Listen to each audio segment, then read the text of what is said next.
From Geopolitics to Geo-Economics, Logic of Conflict, Grammar of Commerce, by Edward N.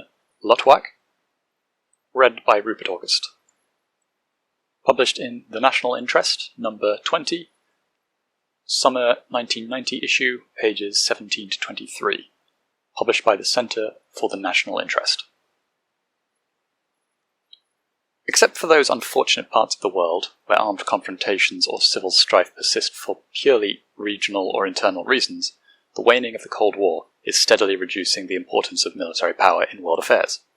True, in the central strategic arena, where Soviet power finally encountered the de facto coalition of Americans, Europeans, Japanese and Chinese, existing military forces have diminished, very little so far. Nevertheless, as the Soviet-Western war becomes ever more implausible, the ability to threaten or reassure is equally devalued, and by the same token, of course, there is no longer a unifying threat to sustain the coalition against all divisive impulses. Either way, the deference that armed strength could evoke in the dealings of governments over all matters, notably including economic questions, has greatly declined, and seems set to decline further. Everyone, it appears, now agrees that the methods of commerce are displacing military methods, with disposable capital in lieu of firepower, civilian innovations in lieu of military technical advancement, and market penetration in lieu of garrisons and bases. But these are all tools, not purposes. What purposes will they serve? If the players left in the field by the waning importance of military power were purely economic entities, labour sellers, entrepreneurs, corporations, then only the logic of commerce would govern world affairs. Instead of world politics, the intersecting web of power relationships on the international scene, we would simply have world business, a myriad of economic interactions spanning the globe. In some cases, the logic of commerce would result in fierce competition. In others, the same logic would lead to alliances between economic entities in any location to capitalize ventures, vertically integrate, horizontally co-develop, co-produce, or co-market goods and services. But competing or cooperating, the action on all sides would always unfold without regard to frontiers. If that were to happen, not only military methods, but the logic of conflict itself, which is adversarial, zero-sum, and paradoxical, would be displaced. This, or something very much like it, is in fact what many seem to have in mind when they speak of a new global interdependence and its beneficial consequences. But things are not quite that simple. The international scene is still primarily occupied by states and blocks of states that extract revenues, regulate economic as well as other activities, for various purposes, pay out benefits, offer services, provide infrastructures, and, of increasing importance, finance or otherwise sponsor the development of new technologies and new products. As territorial entities, spatially rather than functionally defined, states cannot follow a commercial logic that would ignore their own boundaries. What logic, then, do they follow? Do they seek to collect as much in revenues as their fiscal codes prescribe, or are they content to let other states or blocks of states tax away what they themselves could obtain? Since the former is the reality, that is, a zero-sum situation in which the gain of one is the loss of another, here the ruling logic is the logic of conflict. Do they regulate economic activities to achieve disinterestedly transnational purposes, or do they seek to maximize outcomes within their own boundaries, even if this means that the outcomes are suboptimal elsewhere? Since the latter is the predominant, if not exclusive, reality, economic regulation is as much a tool of statecraft as military defences ever were. Hence, insofar as external repercussions are considered, the logic of state regulation is, in part, the logic of conflict. As such, its attributes include the typical warlike use of secrecy and deception for the sake of surprise, as, for example, when product standards are first defined in secret consultations with domestic producers long before their public enunciation. Do states and blocks of states pay out benefits and offer services transnationally? Or, fractional aid allocations apart, do they strive to restrict such advantages to their own residents? Likewise, do they design infrastructures to maximize their transnational utility? Or do they aim for domestically optimal and appropriately competitive configurations, regardless of how others are affected? Since the latter is the reality, the logic of state action is again, in part, the logic of conflict. The competitive building of huge international airports in adjacent, minuscule Persian Gulf sheikdoms is an extreme example of such behaviour, but such conduct is not uncommon in milder forms. Finally, do states and blocks of states promote technological innovation for its own sake? Or do they seek thereby to maximise benefits within their own boundaries? Since the latter is the reality, the logic of conflict applies. 3 obvious examples are the obstacles that long delayed the introduction of the Concorde flights into US airports, Japanese barriers against US supercomputers and telecommunications, and the development of rival high-definition television formats. As this is how things are, it follows that even if we leave aside the persistence of armed confrontations in unfortunate parts of the world, and wholly disregard what remains of the Cold War, world politics is still not about to give way to world business, i.e., the free interaction of commerce governed only by its own non-territorial logic. Instead, what is going to happen, and what we are already witnessing, is a much less complete transformation of state action represented by the emergence of Geo-Economics. This neologism is the best term that I can think of to describe the admixture of the logic of conflict with the methods of commerce, or, as Clausewitz would have written, the logic of war in the grammar of commerce. The nature of the beast. With states, and blocks of states, still in existence, it could not be otherwise.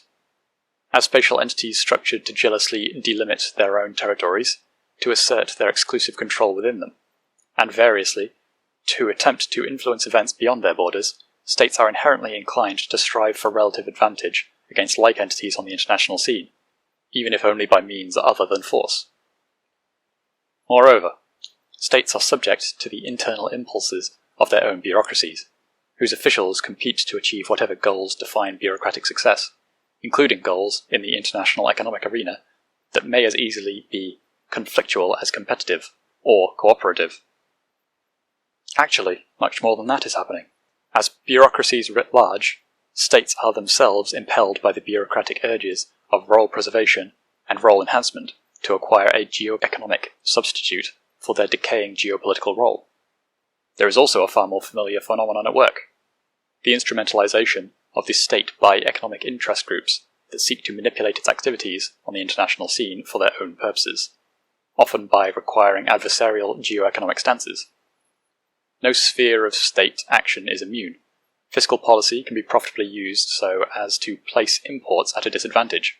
Regulations, benefits, services, and infrastructures can all be configured to favour domestic interests in various ways.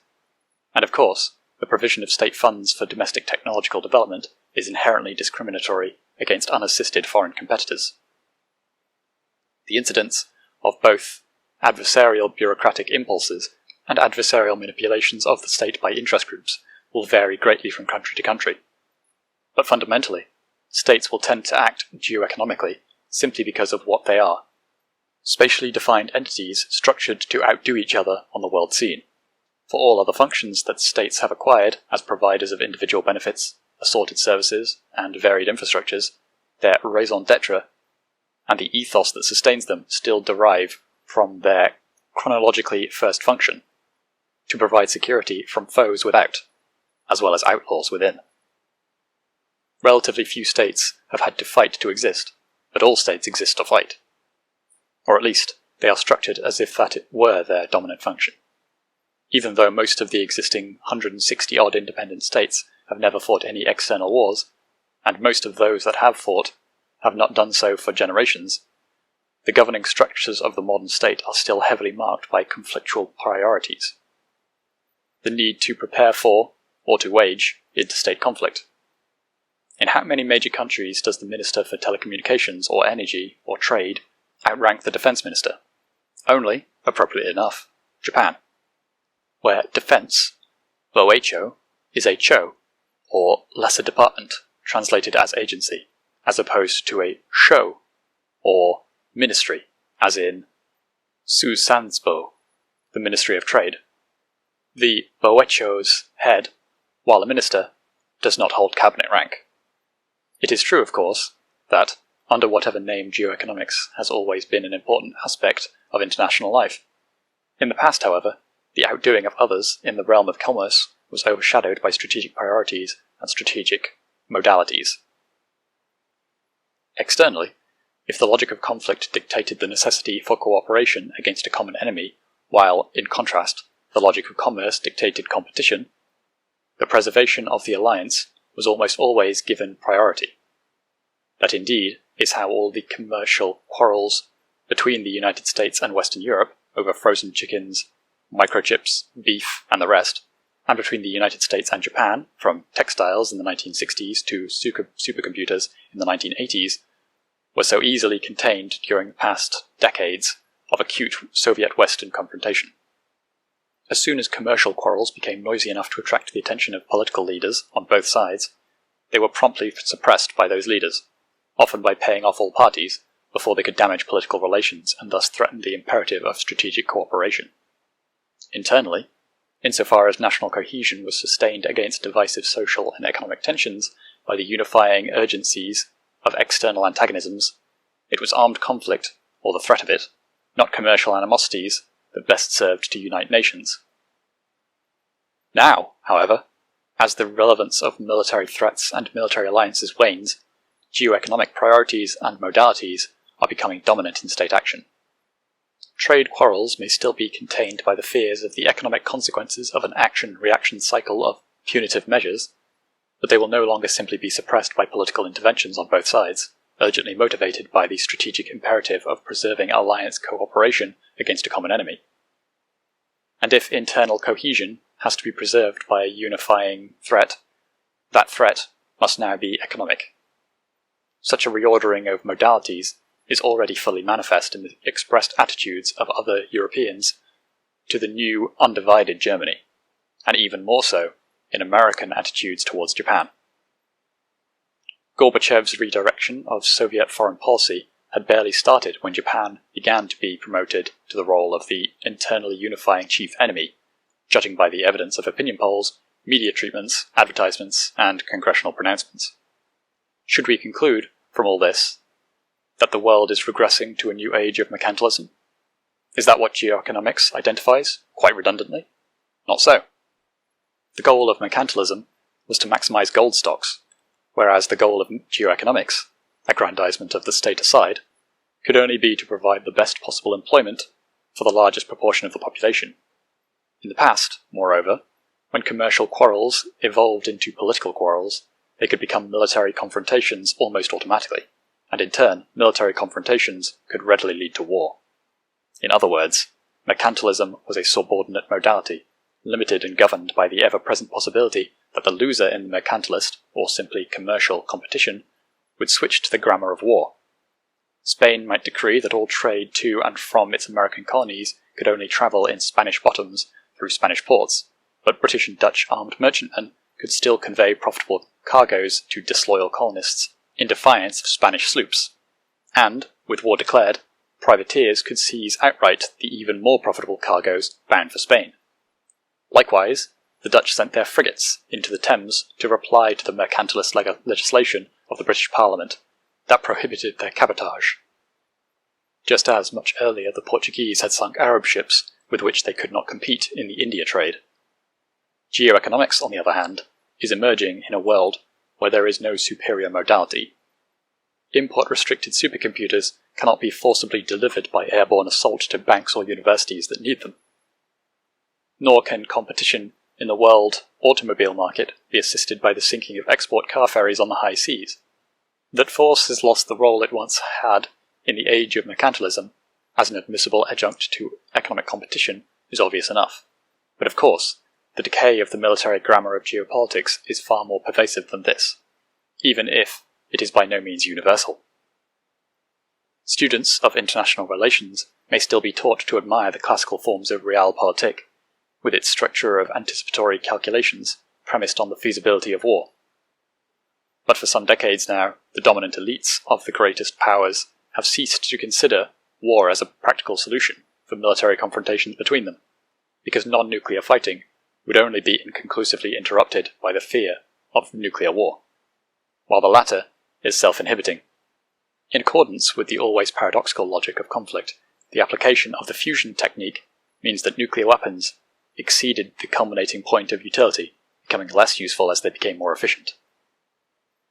For exactly the same reason, military confrontations were themselves still considered very much worth pursuing, and rightly so, for war was thereby precluded throughout the decades of Soviet Western antagonism.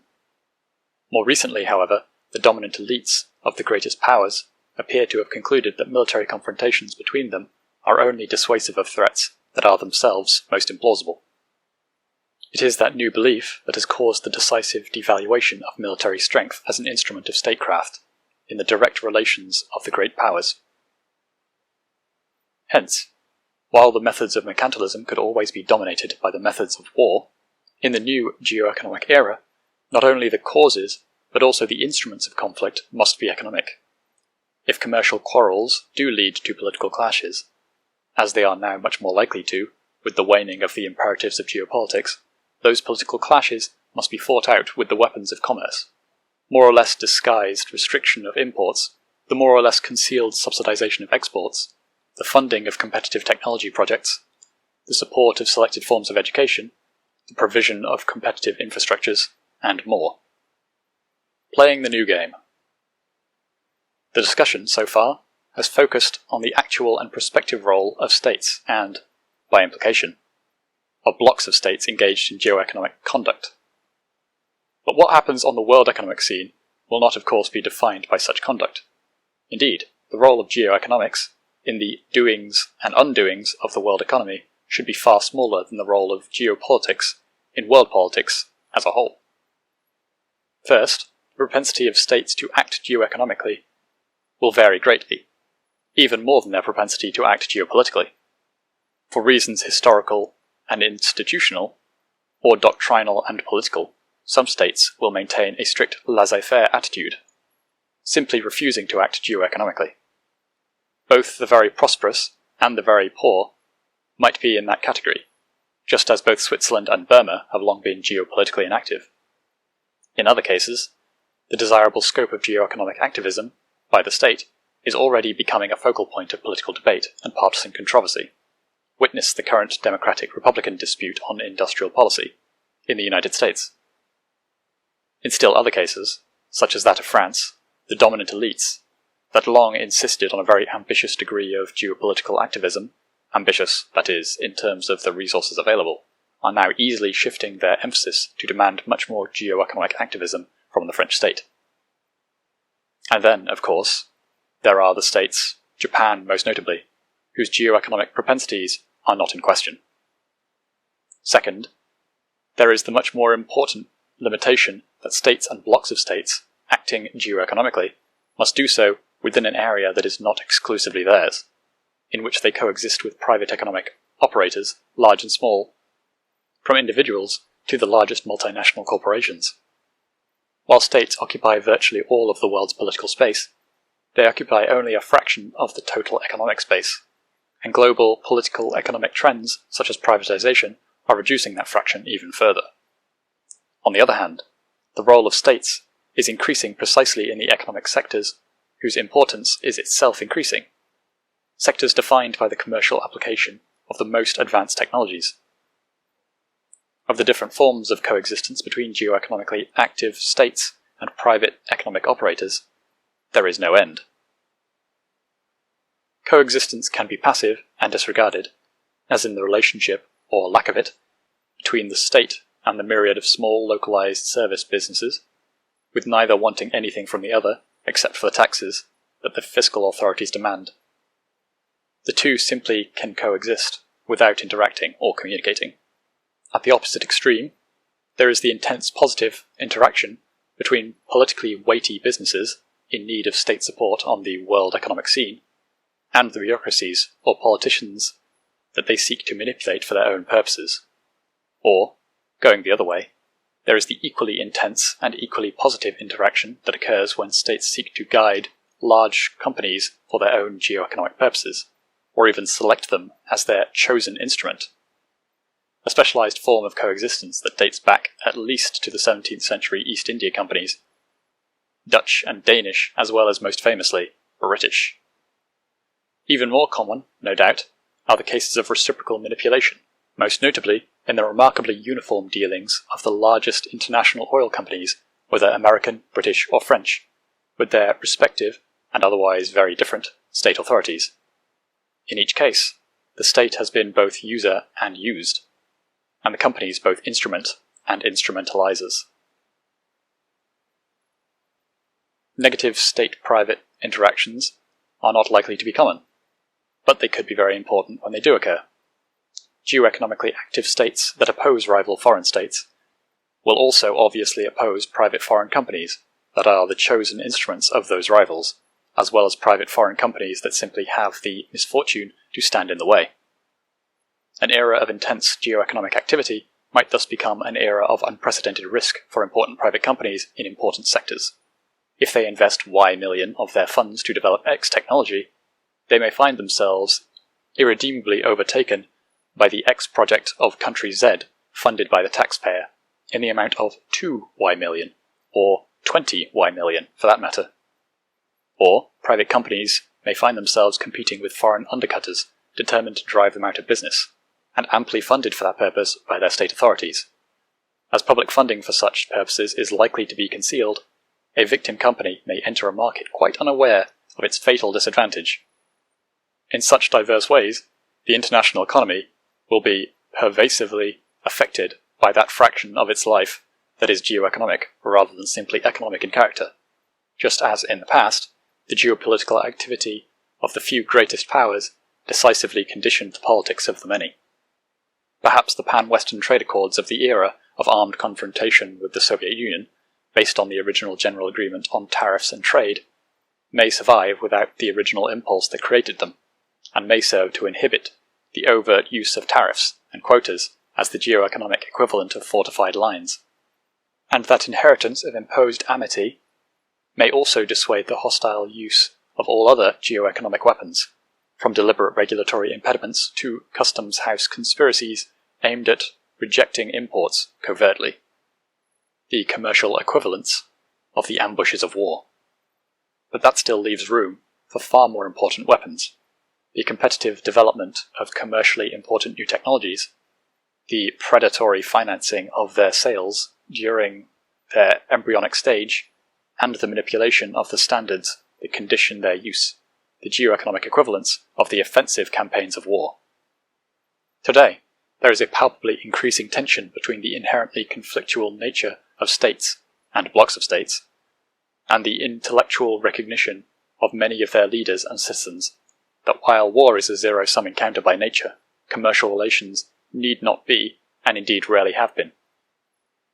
The outcome of that tension within the principal countries and blocks will determine the degree to which we will live in a geo-economic world.